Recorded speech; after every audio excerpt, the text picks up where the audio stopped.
O eu se vê no espelho do que escuta, né? Das palavras que lê ou que escuta. Principalmente o eu feminino é assim, né? Se posta diante do que escuta para numa velocidade incrível responder fazendo manobra com essas palavras. As palavras são como que um espelho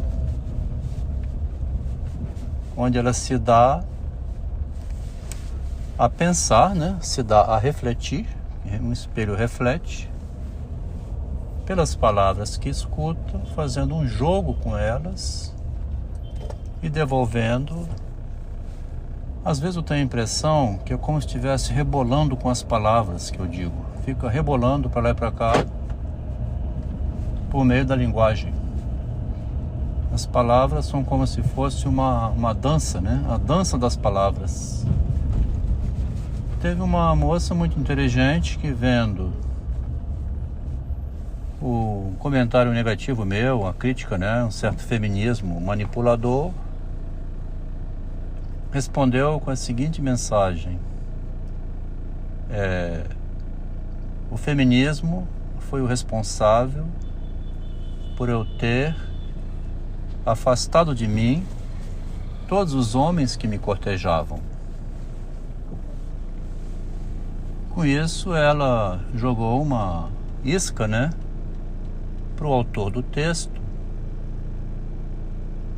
porque desse modo ela se apresentava como a favor do autor contra o feminismo, porque o feminismo era o responsável pelo fato de ela ter afastado dela aqueles homens que vinham fazer um cortejo. Mas isso era apenas uma frase de efeito inteligentíssima, pronunciada por uma mulher, né? A mulher é extremamente habilidosa com as palavras. Eu nunca pensei na maneira como uma mulher sedutora, ou que não seja tão sedutora, mas como ela consegue seduzir por meio de frases que o Machado de Assis chamou lá em 1860 de logogrifo. Do logos, que é a inteligência humana, a racionalidade, um grifo, que é um animal enigmático, né? Meio homem, meio fora do humano, meio animal, meio homem, meio divino, alguma coisa assim, metade homem, metade Deus, ou metade humano e metade animalesco. Sempre a combinação de duas coisas para combinar e formar uma terceira. O logogrifo é uma isca, né? Principalmente que a mulher joga numa conversa com uma estagiária de engenharia, ainda aqui o rapaz, comentando um dia sobre a sua vida privada, né? Com a sua mulher, que tinha 2º grau, que ele conheceu. Se ele tivesse escolhido desde antes, teria conquistado para si próprio uma engenheira, ou uma médica, uma advogada. Mas também não é fácil assim você conquistar uma pessoa que você não tem acesso a ela, né? Tinha vivido na engenharia com algumas poucas colegas da engenharia, mas este estudante de engenharia, naquele instante, não tinha elementos de abordagem para se lançar sobre uma daquelas mulheres, né? Maria Augusta, Raquel, Luciara, a Marta Colodete, e assim vai. Em torno de 7, 8, 9 mulheres entre 30 e poucos engenheiros. Mas o Machado diz assim: o acaso, né, é o autor das nossas vidas.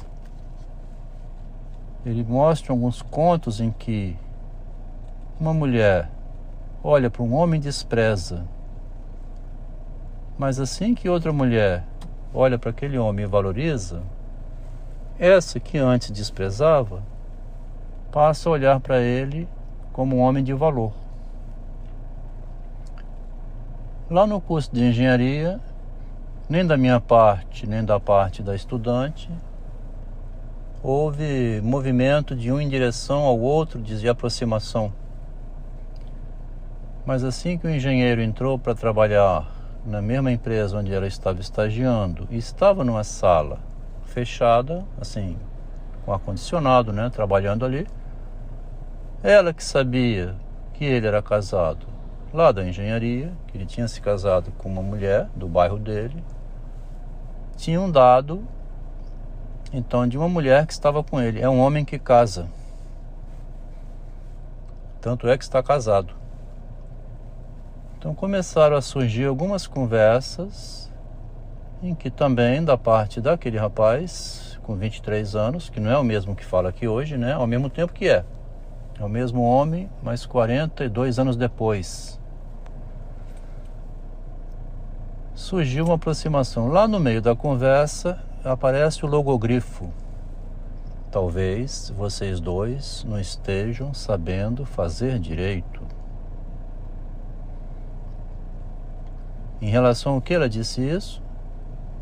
Em relação ao fato de que ele, com aquela mulher, havia comentado que a vida erótica na cama, né, não estava muito contento. Talvez vocês não estejam sabendo fazer direito, né? É como se fosse assim: quer que eu te ensino? Lá num outro momento, mais na frente, ela tirou a roupa e ficou nua. E aconteceu aquilo que já foi relatado em outros textos. Então, nessa aproximação com a estagiária, o engenheiro acabou se envolvendo, se casando e ficou com ela 40 anos. O que está sendo dito aqui é assim, um aprendizado muito grande na leitura de Machado de Assis, o logogrifo, é que ao falar, você entrega os seus pensamentos, seus sentimentos, e quem está por perto, envolvido, que não seja o psicólogo, né, pode encontrar maneiras de te movimentar pelas palavras. As palavras, então, vivem no espelho do discurso, uma pessoa com a outra, né? Tem uma seguidora aqui que gosta de comentar meus textos sobre Machado.